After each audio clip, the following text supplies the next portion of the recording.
देवियों सज्जनों सत सत नमन। मैं आपके सम्मुख आत्म परिचय देवी भागवत में 221 परिच्छेद को लेकर के उपस्थित हुआ हूं। इसमें आदि शक्ति माता भगवती देवी गीता के प्रसंग में हिमालय से माया तथा अपने स्वरूप का वर्णन कर रही हैं। इस कथा का वर्णन इस अध्याय में किया गया है। यह थोड़ा सा ज्ञान परक है और इसे बहुत ध्यान देंगे तभी समझ में आएगा।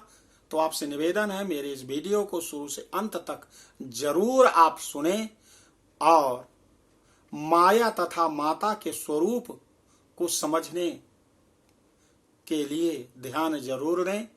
सबसे पहले आदि शक्ति माता भगवती के लिए शंख ध्वनि।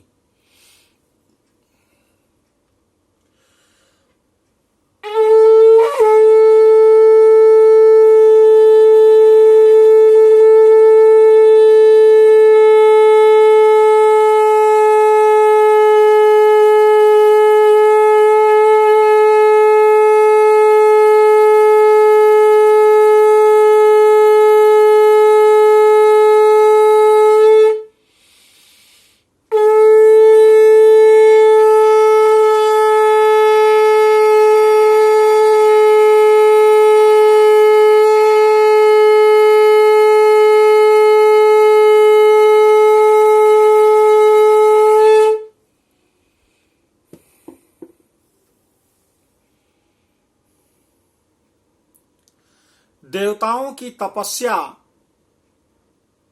और आराधना के फलस्वरूप आदि शक्ति माता भगवती प्रकट होती हैं और देवताओं से कहा कि आप वरदान मांगिए।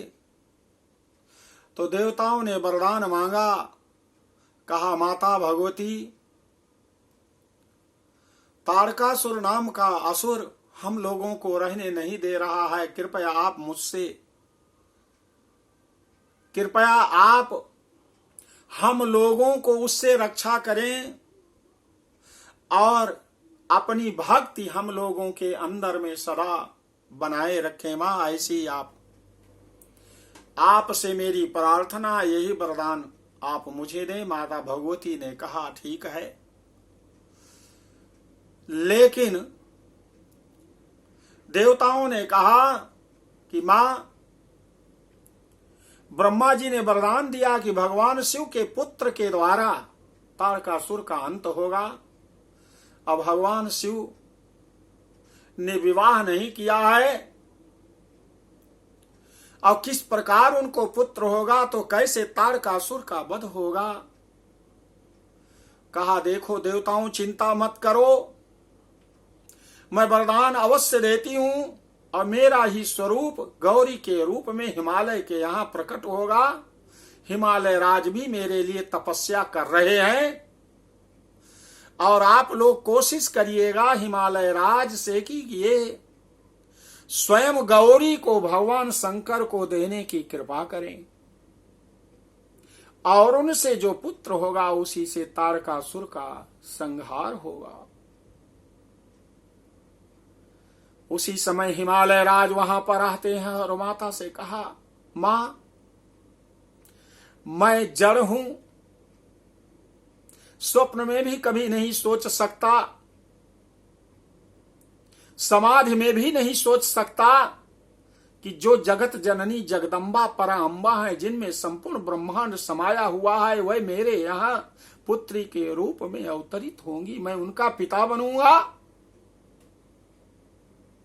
मां, मेरे लिए जन्म जन्मांतर का बहुत बड़ा पूर्वजों का फल मुझे मिल रहा है। मेरे पूर्वज कितने ही गर्वान्वित होंगे, लेकिन हे मां, मुझे ज्ञान दीजिए, मुझे ज्ञान दीजिए कि माया क्या है और अपने स्वरूप के विषय में मुझे बताइए। कहा, हिमालय राज सुनो, जो मैं आपको बताने जा रही हूं ये देवी गीता के रूप में विख्यात होगा। जो भी इसे सुनेगा वो माया के बंधन में नहीं पड़ेगा और मेरी कृपा उन पर बनी रहेगी। माता भगवती कहती हैं हिमालय राज सुनो। जैमिनी ऋषि कहते हैं कि सुनो जन्मेजय। माता भगवती कह रही कि पूर्व में मेरा अभाव था, ऐसा नहीं है। मैं तब भी थी, अब भी हूं और आगे भी रहूंगी। प्रेम रूप सबकी आत्मा में मैं स्थित रहती हूं। अन्य सभी वस्तुओं के मिथ्या होने के कारण मेरा उन वस्तुओं से संबंध न रहना स्वयं स्पष्ट है। अतः यह मेरे रूप की अपरिच्छिन्नता, व्यापकता भी कही गई है। अतः यह मेरे रूप की व्यापकता है। वह ज्ञान आत्मा का धर्म नहीं है, अन्यथा धर्मत्व होने से उसमें जड़ता आ जाएगी। ज्ञान के किसी भी अंश में जड़ता और अनित्यता को भी न कभी देखा गया है, न देखा जा सकता है। ज्ञान रूप चित आत्म रूप चित का धर्म नहीं है, क्योंकि आत्म रूप चित और ज्ञान रूप चित एक ही है और धर्म धर्मी भाव एकत्र संभव नहीं है। अतः आत्मा सदा ज्ञान रूप तथा सुख रूप है। वह सत्य है, आत्मा सत्य है, पूर्ण और असंग है तथा द्वैत जाल से रहित है। वही आत्मा काम अर्थात इच्छा तथा कर्म अर्थात आदृश्य आदि के साथ युक्त होकर अपनी माया से पूर्व में किए गए अनुभवों के संस्कार, काल के द्वारा किए गए कर्म के परिपाक और तत्वों के आविवेक से सृष्टि करने की इच्छा वाला हो जाता है। हे पर्वतराज हिमालय, मैंने आपसे अबुद्धि पूर्वक शयन के अनंतर परमात्मा की जो जागरण रूप अवस्था है वह बुद्धि पूर्वक नहीं है, इस सृष्टि क्रम का वर्णन किया। यह मैंने आपसे अपने जिस रूप के विषय में कहा है वह अलौकिक अव्याकृत मतलब प्रारंभिक अव्यक्त सृष्टि का आदि कारण तथा माया सबल, माया से आवृत्त भी है। समस्त शास्त्रों में इसे सभी कारणों का कारण, महत अहंकार आदि तत्वों का आदि कारण तथा सतचित आनंदमय विग्रह वाला बताया गया है। उस रूप को संपूर्ण कर्मों का साक्षी, इच्छा ज्ञान तथा क्रिया शक्ति का अधिष्ठान, हिरिंकार मंत्र का वाच्य अर्थ और आदि तत्व कहा गया है। उसी से शब्द तन्मात्रा वाला आकाश, स्पर्श तन्मात्रा वाला वायु और पुनः रूप तन्मात्रा वाला तेज उत्पन्न हुआ। इसके बाद रसात्मक जल तथा पुनः गंधात्मक पृथ्वी की उत्पत्ति हुई।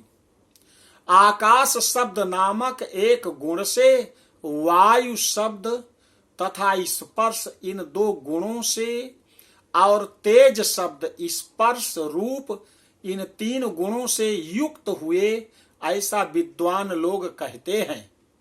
इसी प्रकार शब्द, स्पर्श और रूप तथा रस ये चार गुण जल के कहे गए हैं।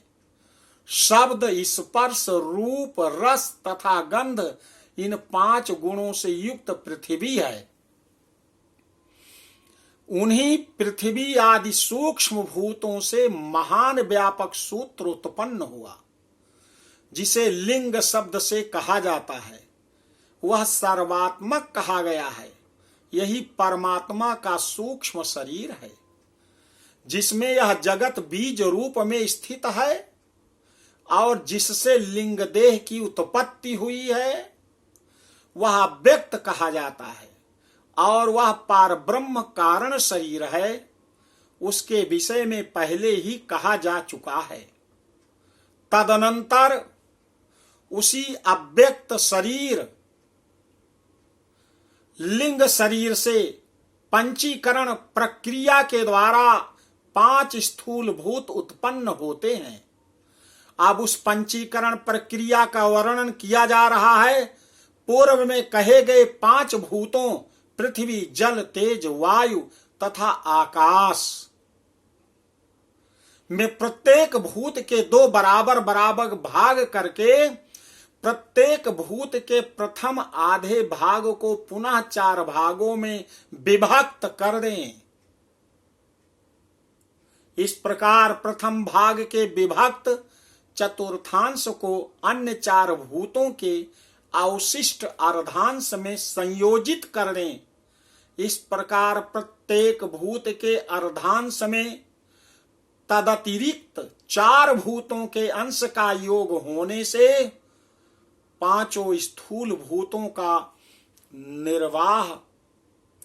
निर्माण हो जाता है। इसलिए हे हिमालय राज, इस प्रकार पंचभूत रूपी कारण के द्वारा जो कार्य उत्पन्न हुआ वह विराट शरीर है, वही परमात्मा का स्थूल देह है। हे राजेंद्र, पंचभूतों में स्थित सत्वांशों के परस्पर मिलने से श्रोत्रादि 5 ज्ञानेन्द्रियों तथा अंतःकरण की उत्पत्ति हुई, जो वृत्ति भेद से 4 प्रकार मन, बुद्धि, चित्त, अहंकार का हो जाता है। जब उसमें संकल्प विकल्प वृत्ति का उदय हुआ तब उस अंतःकरण को मन कहा गया। जब वह अंतःकरण संशय रहित निश्चयात्मक वृत्ति से युक्त होता है तब उसकी बुद्धि संज्ञा होती है। अनुसंधान चिंतन वृत्ति के आने पर वही अंतःकरण चित्त कहा जाता है और अहं वृत्ति से संयुक्त होने पर वह अंतःकरण अहंकार संज्ञक हो जाता है। तदनंतर उन 5 भूतों के राजस अंशों से क्रमशः 5 कर्मेंद्रियां उत्पन्न हुई। प्रत्येक राजस अंशों के मिलने से 5 प्रकार के प्राण उत्पन्न हुए। प्राण हृदय में, आपान गुदा में, समान नाभि में, उदान कंठ में तथा व्यान संपूर्ण शरीर में व्याप्त हुआ। इस प्रकार 5 ज्ञानेन्द्रियां, 5 कर्मेंद्रियां,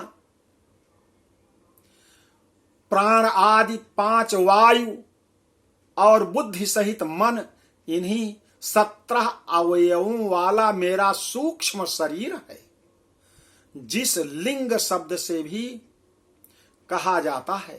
हे राजन, जो प्रकृति कही गई है वह भी 2 भेदों वाली बताई गई है। शुद्ध सत्व प्रधान प्रकृति माया है तथा मलिन सत्व प्रधान प्रकृति अविद्या है। जो प्रकृति अपने आश्रित रहने वालों की रक्षा करती है अर्थात आवरण या व्यामोह नहीं करती, उसे माया कहा जाता है। उस शुद्ध सत्व प्रधान माया में बिंब रूप परमात्मा का जो प्रतिबिंब होता है वही ईश्वर कहा गया है। वह ईश्वर अपने आश्रय अर्थात व्यापक ब्रह्म को जानने वाला, परात्पर, सर्वज्ञ, सब कुछ करने वाला तथा समस्त प्राणियों के ऊपर कृपा करने वाला होता है।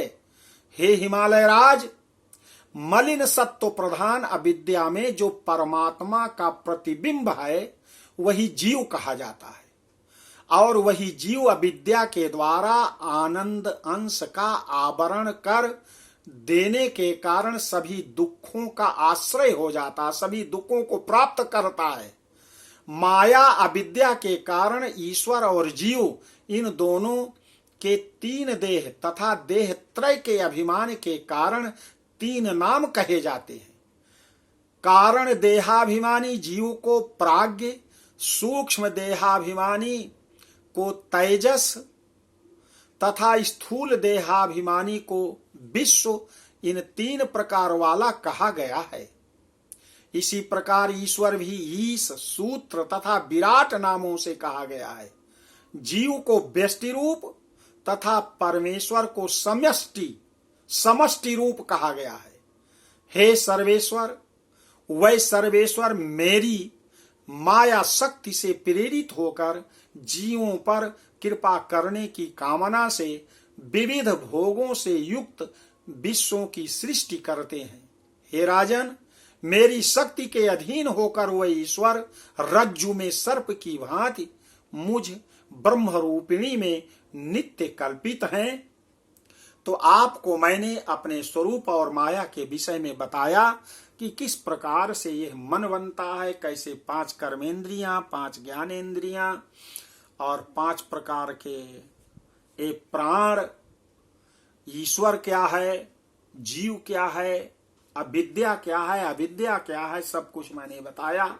इसे आप समझ गए होंगे। इसलिए देवियों सज्जनों, माता के द्वारा बताए गए ये देवी गीता के तत्व को मैंने आप तक पहुंचाने की कृपा प्राप्त करने के लिए, माता की कृपा प्राप्त करने के लिए किया है। आपको भी माता की कृपा प्राप्त हो। बोलो आदि शक्ति माता भगवती की जय।